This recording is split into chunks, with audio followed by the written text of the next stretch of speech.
Nakalatag na ang hakbanging ipatutupad ng DPWH upang matulungan ang mga magbibiyahe ngayong Semana Santa sa mga lugar na saklaw ng Region 4. Ito ay sa ilalim pa rin ng programang Lakbay Alalay na ipatutupad sa Calabarzon area. May ulat si George Bandola.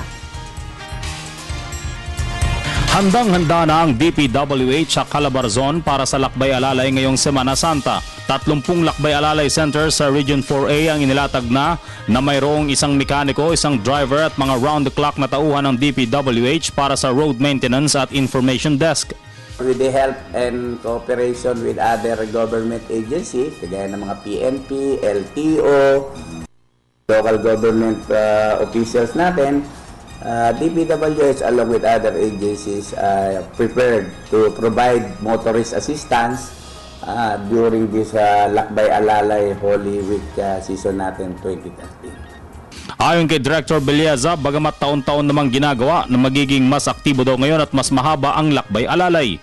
Of course, yung isa talaga yung discipline in driving. Yan ang konting lamig. Dahil ngayon siyempre maraming sasakyan, matraffic. Iwasan natin kung masyado mainit ang ulo. Of course, yung sinasabi ng don't drive if you drink, di ba? O don't drink if you drive. Yung mga normal na mga paalala naman lang siguro para maiwasan yung mga untoward incidents.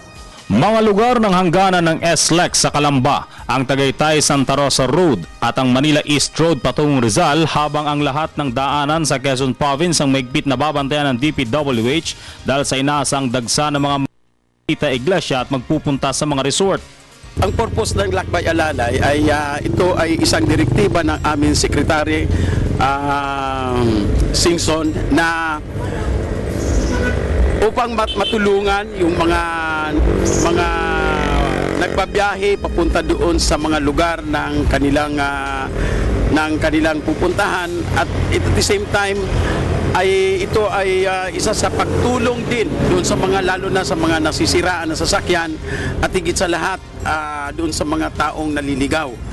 Ayon kay Engineer Consina, nagsimula ng Lakbay Alalay at magtatapos ito sa April 1. Para sa Telebisyon ng Bayan, George Bandola.